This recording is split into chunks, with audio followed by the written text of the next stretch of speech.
विद्यार्थियों, आपका स्वागत है आपके अपनी यूट्यूब चैनल एड्यू मंत्र क्लास पर। आज इस वीडियो के अंदर हम क्लास 11 चैप्टर नंबर 10वां गणित के अंदर जिसका नाम है शंकु परिचय, जिसको कॉनिक सेक्शन भी कहते हैं, उसकी प्रश्नावली 10.1 के मैं आज मोस्ट इंपोर्टेंट क्वेश्चन लेकर आया हूँ। इसी प्रकार जैसे मैं अगली वीडियो में 10.2 के, फिर उससे अगली में 10.3, इस प्रकार इस चैप्टर की सारी एक्सरसाइज के वीडियो लेके आऊंगा। मोस्ट इंपोर्टेंट क्वेश्चन हर चैप्टर के लेके आऊंगा। अभी मैंने इससे शुरू किया है, आगे आगे और भी वीडियो लाऊंगा। तो आज हमारा ये इस सीरीज का पहला वीडियो है। मैं आपको अभी स्क्रीन पर बता दूंगा ये क्वेश्चन इंपॉर्टेंट है। तो चलिए बिना किसी देरी के शुरू करते हैं। हमारा पहला क्वेश्चन है 10.1 प्रश्नावली का दूसरा क्वेश्चन, जिसके अंदर हमें केंद्र और त्रिज्या दे रखी है हमें। तो ये गाइस आपके 10.1 प्रश्नावली का दूसरा क्वेश्चन है, इंपॉर्टेंट है। इसमें आपको केंद्र और त्रिज्या दे रखी है, तो आपको सॉल्यूशन लगा के सबसे पहले लिखना है, दिया गया है, दिया गया है। उसके बाद आपको लिखना है केंद्र। केंद्र आपके पास है -2,3 है, ऐसे आप लिख लीजिए। फिर त्रिज्या, त्रिज्या आपको दे रखी है 4। आप एग्जाम में फिर यहाँ लगा लो, चूंकि वर्त का समीकरण बराबर होता है x minus H square plus Y minus K square बराबर आर स्क्वायर, जहाँ एस और के क्या है, आपके केंद्र के निर्देशांक है, और आर है त्रिज्या, और एक्स और वाई आपको ये समीकरण में होते हैं। ठीक है, तो अब सबसे पहले हम यहाँ पर देखो एक्स को एस है, जब हम लगा लेंगे एक्स माइनस एच है, और ये -2 है तो ये +2 हो जाएगा, स्क्वायर प्लस वाई -3 का स्क्वायर बराबर 4 का स्क्वायर। ठीक है, इस प्रकार से अब इस आपको a प्लस बी की whole square, a minus B का होल स्क्वायर, इस प्रकार से आप इसे ओपन कर लीजिए। ये हो जाएगा X square plus 4x plus 4 plus Y square plus plus नहीं सॉरी माइनस 6y प्लस 9 बराबर ये हो जाएगा आपका 16। ठीक है, अब आप इसको सॉल्व कीजिए। इस 16 को इधर भेज दीजिए, और ये 4 और 9 को आपस में जोड़ दीजिए। ये हो जाएगा X square plus 4x plus Y square minus 6y plus ये 4 और 9 हो गए 13, और ये इधर आ जाएगा -16 बराबर 0। ठीक है, अब X square plus 4x plus Y square minus 6y minus 3 बराबर 0। ये आप इसका सॉल्यूशन हो जाएगा। आप एग्जाम में इसी प्रकार कीजिए, आपके चाहे ये 2 नंबर का है चाहे 3 नंबर का है, आपका एक भी नंबर नहीं कटेगा, इसकी गारंटी मैं आपको देता हूँ। ठीक है, ये आपका हो जाएगा आंसर। इसी प्रश्नावली का अगला तीसरा क्वेश्चन भी इम्पोर्टेंट है। इसमें आपको केंद्र दे रखा है, त्रिज्या दे रखी है। बस इसमें स्टूडेंट इसलिए घबरा जाते हैं क्योंकि यहाँ बट्टे में केंद्र और त्रिज्या दे रखी है। तो आपको डरने की कोई बात नहीं है, जिस पिछले जैसे क्वेश्चन किया था उसी प्रकार से ये भी आपको कर देना है। आपको बस वैल्यू सही रखनी होगी। तो यहाँ पर आप लिख दीजिए, दिए गया है केंद्र आपके पास है 1/2 1/4, और त्रिज्या आपके पास है 1/12। ये आप लिख लीजिए वर्त का वापक समीकरण। ये आपको हर क्वेश्चन में लिखना है, जिसमें आपको वर्त का समीकरण याद करना है। आप इसे साइड में से लिख लीजिए। आप जो कॉपी चेक करेगा उस पर आपका अच्छा इंप्रेशन पड़ेगा कि बच्चे ने वाकई कुछ पढ़ा है, इसलिए वो देखेगा तो आपको नंबर आसानी से दे देगा। अब चलिए वैल्यू एड रखते हैं। एक्स ये आपका एस है, ये के है। ठीक है, केंद्र के निर्देशांक होते हैं, जो पहला होता है वो होता है एस, और दूसरा होता है के।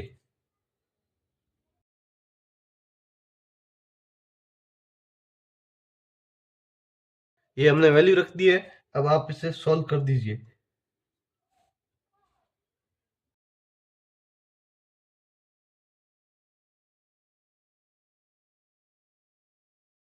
मैंने होल स्क्वायर खोल दिया है। अब जो ये 1/4 और 1/16 है, इसको पास में रख लीजिए, बाकी को इधर रख लीजिए, और 144 इसको इस तरफ पक्षांतर करके इस तरफ लिए आइए।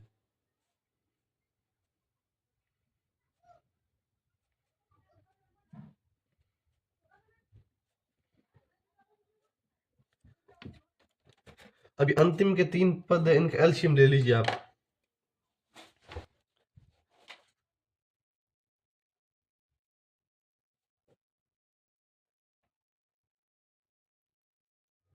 जब आप एलसीएम लेंगे तो ये आएगा। मैं जल्दी जल्दी इसलिए कर रहा हूँ क्योंकि मैंने क्वेश्चन पहले किए हुए हैं और आपका टाइम बचता है, इसलिए मैं इसको सीधा लिख रहा हूँ।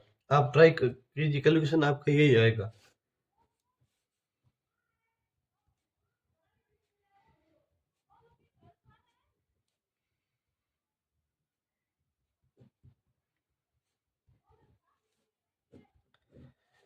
जो आपका ये आएगा उसको आप समीकरण 1 दे दीजिए, फिर आप लिखेंगे यहाँ पर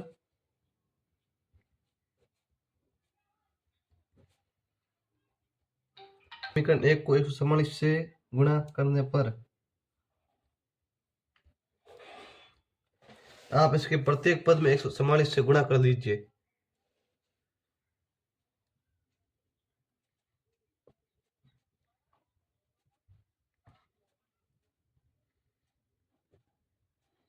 अब यहाँ पर बहुत कैसे, क्योंकि 1/2 भाई यहाँ 144 से गुणा करोगे 2 से कट जाएगा, ठीक है। अब इन प्रत्येक पद में से आप 4 कॉमन ले लीजिए, यहाँ एक कट जाएगा ये, फिर प्रत्येक पद में 4 कॉमन ले लीजिए। यहाँ हो जाएगा आपके 36x² minus 36x plus 36y² minus 18y plus 11। इस 4 को इसको भेज दीजिए।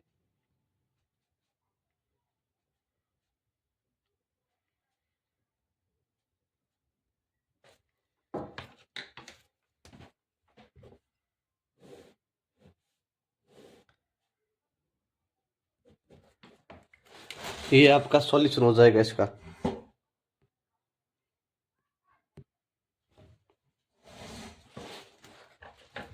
नेक्स्ट आपका इस प्रश्नावली का क्वेश्चन नंबर 5 भी इंपॉर्टेंट है। इसमें भी आपको केंद्र और त्रिज्या दे रखी है, तो आपको कुछ नहीं लिखना है, दिया गया है ये लिख के आप लिख देंगे। केंद्र आपके पास है -a, -b, त्रिज्या आपके पास है √a² माइनस b²। यहाँ आप लिख लीजिए वर्त का व्यापक समीकरण, फिर आप लिख देंगे यहाँ पर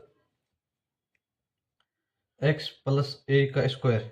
ये प्लस कैसे आया, यहाँ भी माइनस है, ये भी माइनस है, माइनस माइनस जुड़ के हो गया प्लस, ठीक है। यहाँ पर फिर प्लस ये y प्लस b का स्क्वायर बराबर त्रिज्या क्या दे रखी है √a² माइनस b²। क्योंकि इसका भी स्क्वायर कर देंगे। इसका स्क्वायर क्यों करेंगे, यहाँ पर r का स्क्वायर है, ये जो वैल्यू दे रखी है सिर्फ r की, तो इसका भी स्क्वायर होगा।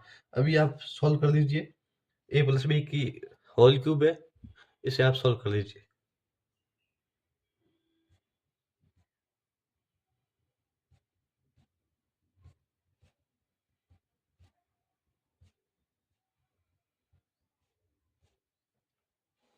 ये हमने सॉल्व कर दिया। अब इस पर होल क्यूब है तो इसका जो अंडर रूट है वो हट जाएगा आपका, ठीक है। अब देखो ये स्क्वायर है, ये स्क्वायर है, ये आपस में कैंसिल हो जाएगा, और ये माइनस b² है, इधर आके प्लस b² हो जाएगा।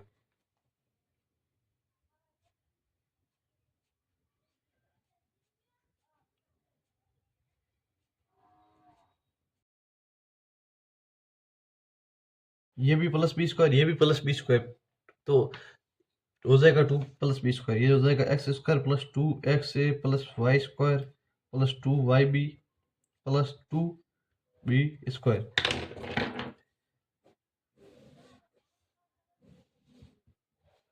ये इसका सॉल्यूशन हो जाएगा, ठीक है।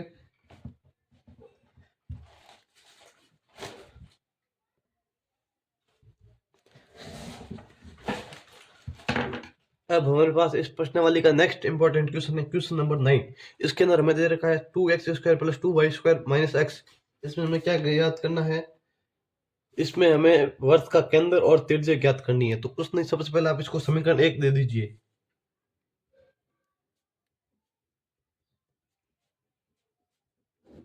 समीकरण 1 देने के बाद आप लिख दीजिए आप समीकरण 1 को 2 से भाग देने पर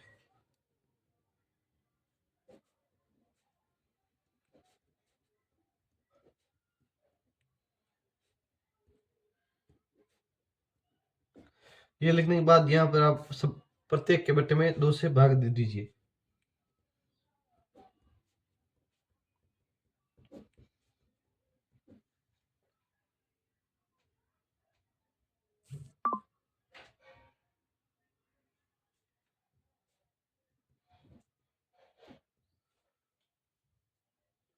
ठीक है, इस प्रकार ये इससे कैंसिल हो जाएगा, ये भी कैंसिल हो जाएगा आपके पास फिर x² plus y² minus x/2 बराबर 0। अब जो पिछले क्वेश्चन हमने किए थे उसके अंदर वर्त का समीकरण था, वो मूल समीकरण था। यहाँ पर वर्त का व्यापक समीकरण है, ठीक है। तो इस व्यापक समीकरण का प्रयोग करके हम इस क्वेश्चन को सॉल्व करेंगे। ये बहुत इजी है। x² plus y² plus 2gx plus 2fy plus c, यहाँ पर आपको याद रखना है ये 2gx है आपके केंद्र, ये fy है केंद्र केंद्र और सी आपका त्रिज्या ज्ञात करने के लिए काम आता है। किस प्रकार से सॉल्व करते हैं, बहुत इजी मेथड मैं आपको अभी बता देता हूँ, ठीक है। तो ये आपने यहाँ पर ज्ञात कर दिया है, अब तुलना करनी है, ठीक है। एक्स स्क्वायर का मान ये रहा, वाई स्क्वायर मान ये रहा, टू जी एक्स या टू एफ पाई का मान नहीं दे रखा, इसलिए वो जीरो हो जाएगा, और सी का मान भी नहीं है, वो जीरो हो जाएगा। तो टू जी एक्स है, तो यहाँ पर आप लिखेंगे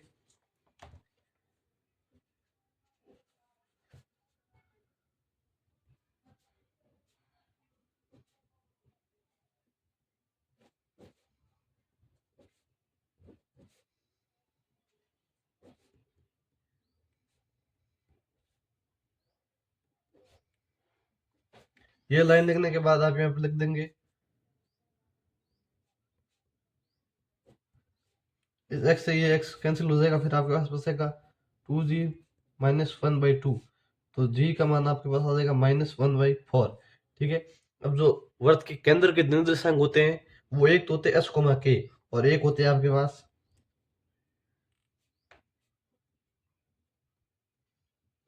ठीक है। यहाँ पर जी का मान पहले से माइनस एक बटे चार है, और जी के आगे फिर माइनस लगा है, इसलिए इसके केंद्र के निर्देशांक हो जाएंगे माइनस माइनस एक कॉमा चार। एफ का मान इसमें नहीं है, इसलिए जीरो हो जाएगा, बराबर हो जाएगा आपके पास एक बटा चार कॉमा जीरो, ठीक है। अब आर का मान कैसे ज्ञात करते हैं, आर का मान ज्ञात करने के लिए under root G square plus F square plus C, ठीक है, प्लस सी नहीं सॉरी माइनस सी, ठीक है। यहाँ पर जी का मान दे रखा एक बटा चार का स्क्वायर प्लस जीरो बराबर हो जाएगा अंडर रूट एक बटा सोलह। तो इसका आर का मान आ जाएगा आपके पास अंडर रूट एक बटा, अरे सॉरी अंडर रूट नहीं, सिर्फ एक बटा चार। तो उसके केंद्र और त्रिज्या के निर्देशांक आपको यहाँ पर दिख रहे होंगे, ये आपके हो गया त्रिज्या, ये इसके होंगे केंद्र के निर्देशांक, ठीक है।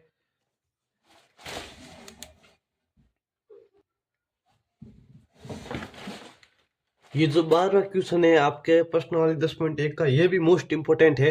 इसमें आपको दे रखा है त्रिज्या 5 के उस वर्त का समीकरण ज्ञात कीजिए। इसके अंदर भी हमें वर्त का समीकरण ज्ञात करना, पर कंडीशन इसकी बार दूसरी है, जिसका केंद्र एक्स एक्स पर हो। इसका क्या, इस बार क्या है, जो केंद्र है वो एक्स एक्स के अनुदिश है, ठीक है। और जो बिंदु 2,3 से जाता है, इस बार हमें बिंदु दे दिया है, त्रिज्या दे रखी है, और केंद्र बोल रखा है कि एक्स एक्स के अनुदिश है।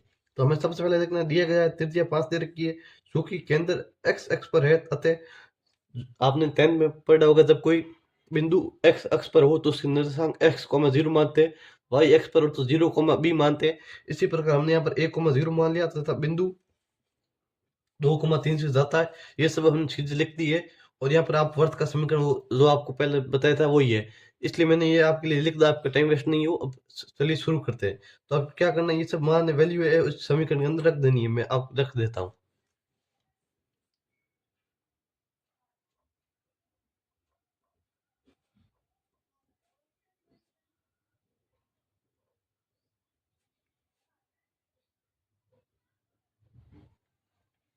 यहाँ पर मैंने वैल्यू रख दी है, फिर आप इसको सॉल्व कर दीजिए।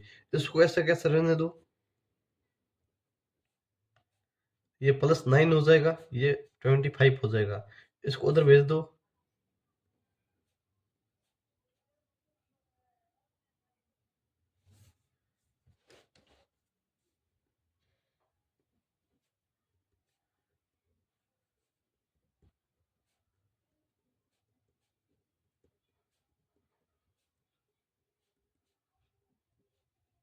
ठीक है। अब 2 माइनस ए बराबर +-4 है। आप दो कंडीशन यहाँ पर ले सकते हो। पहली कंडीशन में 2 माइनस ए +4 लीजिए, और दूसरी में 2 माइनस ए बराबर -4 लीजिए।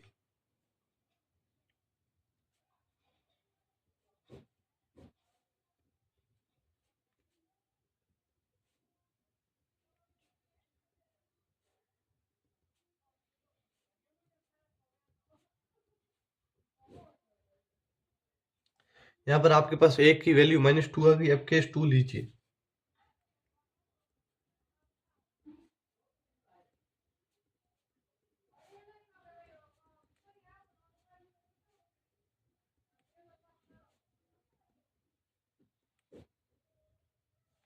यहाँ पर आपके पास ए का मान 6 आ गया है। अभी आप ये दोनों मान उठाकर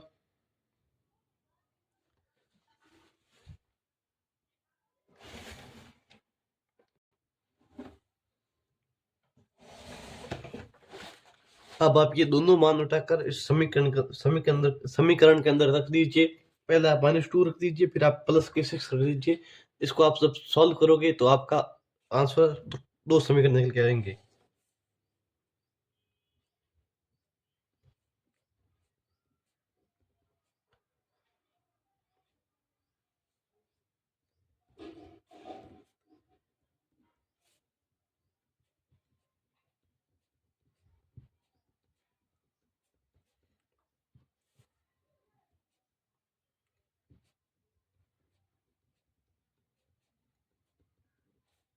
जब आप पहले समीकरण को सॉल्व करोगे तो आपके पास ये वैल्यू निकल के आएगी।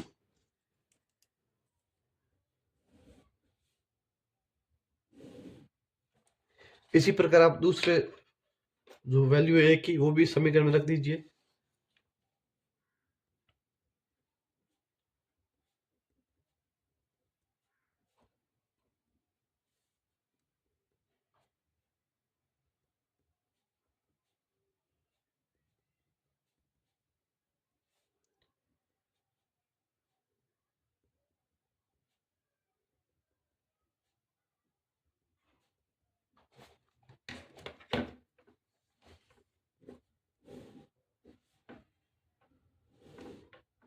ये जब आप इसको सॉल्व करोगे तो ये आ जाएगा। ये बार बार क्वेश्चन है, ये आपका कंप्लीट सोल्यूशन। इसके 2 आंसर निकल के आ रहे हैं, दोनों ही आपके राइट है। ठीक है,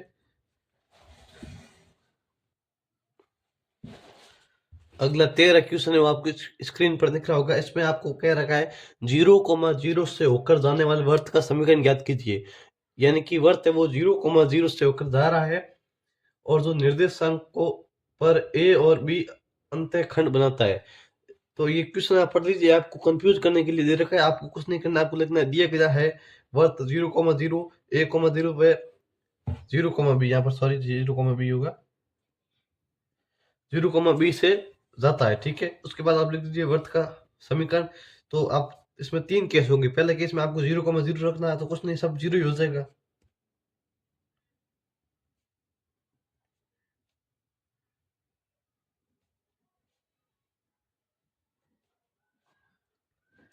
इसको आप सॉल्व कर लीजिए, सी का मान आपका 0 आ जाएगा।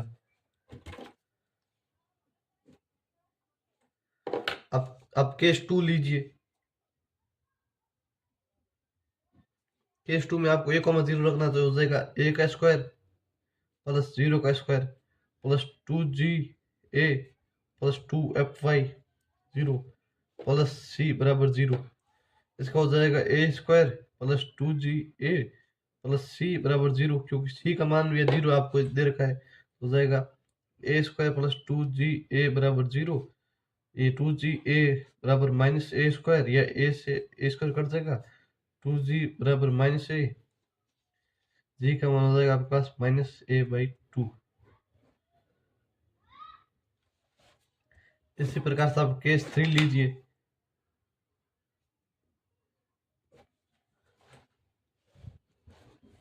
इसमें हो जाएगा आपका 0 का स्क्वायर प्लस b का square plus 2g 0 plus 2f b plus c का मान 0 ही है। 0 plus b square plus 2gb बराबर 0। इसको उधर भेज दीजिए, 2gb बराबर b स्क्वायर माइनस का b से b स्क्वायर कट जाएगा। 2g बराबर माइनस p, जी का सॉरी जी नहीं, यहाँ पर f है,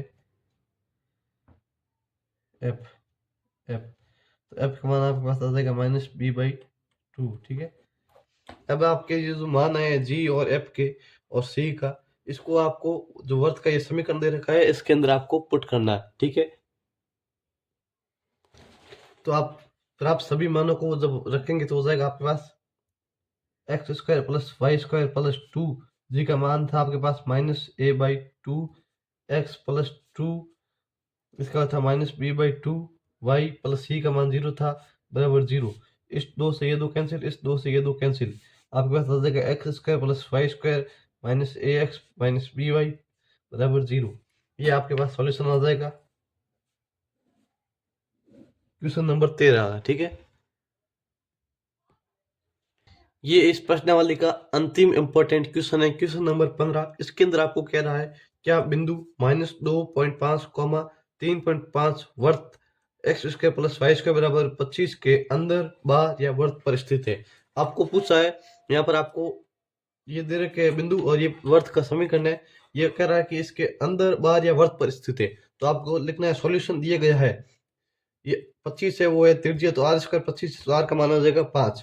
बिंदु आपको दे रखे है -2.5, 3.5, तो केंद्र आपके पास 0,0 हो जाएंगे।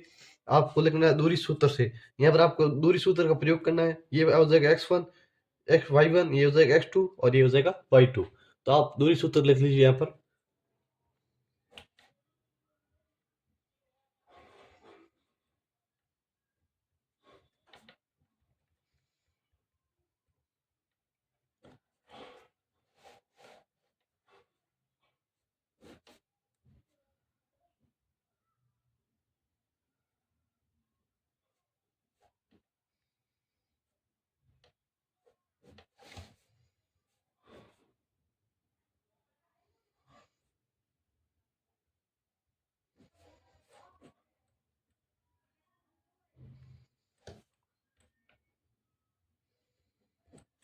जब आप दूरी सूत्र लगाकर इसका प्रयोग करोगे और इसको हल करोगे तो आपका अंडर रूट 18.50 आएगा, जिसको आप सॉल्व करोगे तो आएगा 4.3। अभी देखो 4.3 है, ये 5 से छोटा है, तो इसलिए क्या हो जाएगा, इसके अंदर होगा, वर्त के अंदर, क्योंकि ये त्रिज्या है।